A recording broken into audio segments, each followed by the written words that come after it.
La saison 2023-2024 s'est achevée par le sacre de l'Espagne à l'Euro et celui de l'Argentine à la Copa América. Les spéculations vont bon train pour désigner les favoris du prochain Ballon d'Or. Certains ont marqué des points, cependant d'autres en ont perdu. Alors qui pour succéder à Lionel Messi le 28 octobre prochain? Petit spoil, Kylian Mbappé et Haaland n'y figurent pas, alors reste jusqu'à la fin de la vidéo pour connaître la raison qui se cache derrière. Symbole de ce Bayer Leverkusen, invincible en championnat, net auteur du doublé Bundesliga Coupe d'Allemagne plus finale de la Ligue Europa, Florian Wirtz sera probablement plébiscité par les votants afin de mettre en lumière la formation de Xabi Alonso. Avec 18 buts et 20 passes décisives en 49 matchs toutes compétitions confondues en club, l'Allemand a tout simplement marché sur l'eau. Les titres, ça compte dans la course au Ballon d'Or. Et Lautaro Martinez pourrait en être le grand bénéficiaire. L'Argentin a en effet remporté la Copa América en inscrivant le but décisif en finale et en terminant meilleur buteur du tournoi. Avec 27 buts marqués et 7 passes décisives délivrées en 44 matchs toutes compétitions confondues, le Sud-Américain a par ailleurs grandement contribué au premier titre de champion de l'Inter Milan depuis 3 ans. Il a aussi terminé meilleur buteur de Serie A avec 24 buts. Son quadruplé contre la Salernitana aura marqué les esprits. Son bilan est toutefois moins reluisant en LDC avec 2 petits buts inscrits et une élimination dès les huitièmes de finale, ce qui risque de l'éloigner du top 5. À seulement 17 ans, Lamine Yamal a éclaboussé l'Euro 2024 de son talent. Devenu le plus jeune joueur et buteur de l'histoire du tournoi, l'Espagnol a également supplanté la légende Pelé en tant que plus jeune vainqueur d'une compétition majeure. Meilleur passeur de l'Euro avec 4 passes décisives, l'ailier droit de la Roja a probablement assuré sa place dans le top 10. Même si sa saison est correcte, elle n'est pas exceptionnelle en club avec le Barça.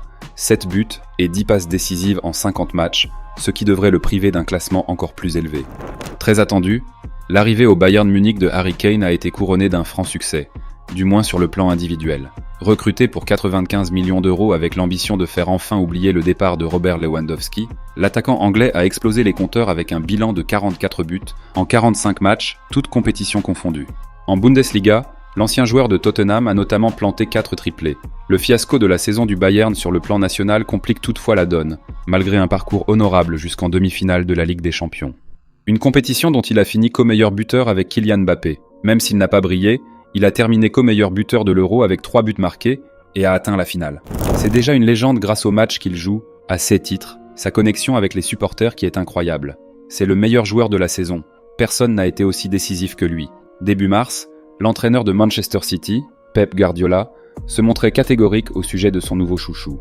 Avec 27 buts et 12 passes décisives à son actif, Phil Foden semble avoir franchi un nouveau cap cette saison.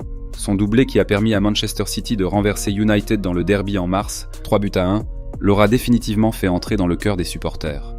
Si le bilan en club est très bon, son Euro moins abouti ne plaide en revanche pas en sa faveur et risque de lui fermer les portes du top 5.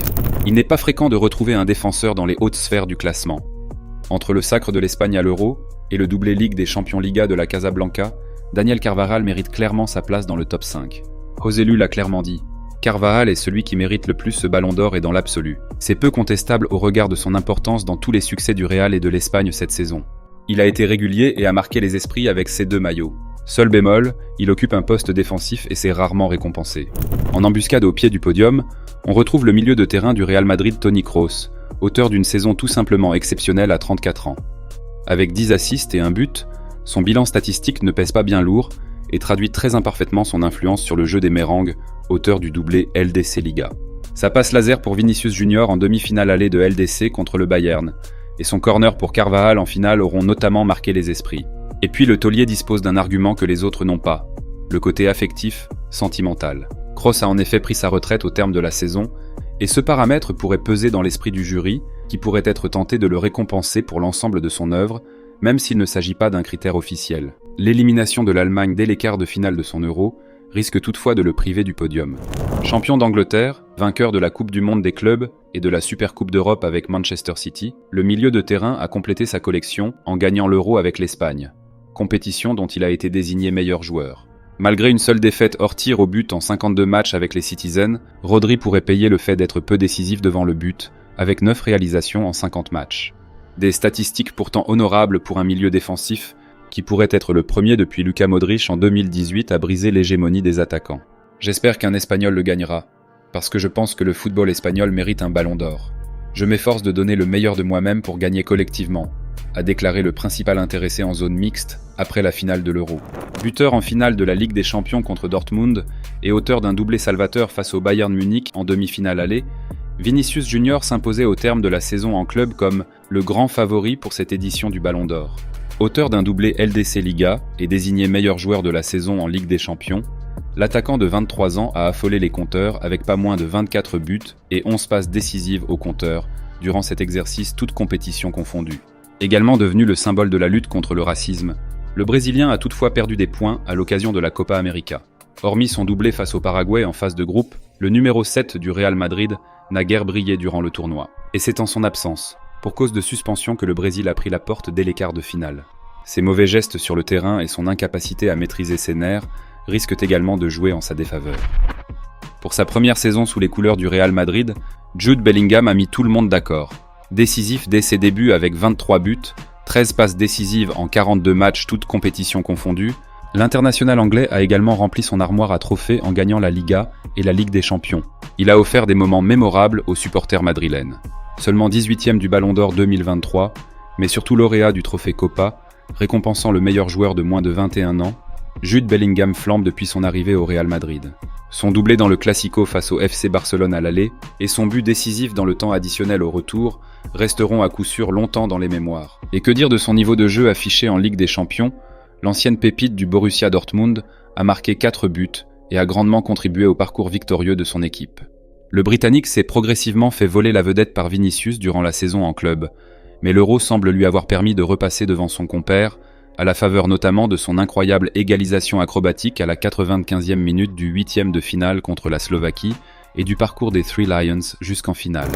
Ce choix va vous surprendre, peut-être même vous révolter, mais Erling Haaland et Kylian Mbappé ne méritent pas leur place dans ce top 10. Deuxième du Ballon d'Or 2023, Haaland a encore affolé les compteurs cette saison avec 38 buts marqués en 45 matchs, toutes compétitions confondues avec Manchester City. Malgré un nouveau titre de meilleur buteur de Premier League couplé à un sacre en championnat, le cyborg a clairement trop peu pesé dans les moments qui comptent en Ligue des Champions. Sa prestation fantomatique à l'aller et au retour face au Real Madrid en quart de finale de LDC et la non-qualification à l'Euro ne lui aura pas permis de rectifier le tir. Concernant Kylian Mbappé, il faut admettre que le nouveau joueur du Real Madrid a encore fait très fort sur le plan des statistiques, avec 44 buts marqués en 48 matchs, toutes compétitions confondues avec le Paris Saint-Germain.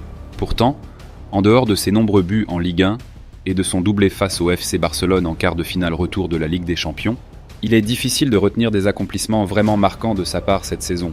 Son Euro raté, comme il l'a lui-même admis, nous conduit à ne pas le faire figurer dans ce top 10 où sa place aurait été, selon nous, davantage le fruit de son nom que de ses performances réelles. Reste à savoir quel sera le choix des votants. Cette année, la course au Ballon d'Or s'annonce plus serrée que jamais, et les 3 premiers ont tous leur chance. À la faveur de l'Euro et de la Copa América, Bellingham nous semble toutefois partir avec une toute petite longueur d'avance sur Vinicius, à moins qu'une possible dispersion des voix entre les deux meringues ne finisse par faire les affaires de Rodri. Reste que les sacres de milieu de terrain sont rares au XXIe siècle. Pavel Nedved en 2003 et Luka Modric en 2018.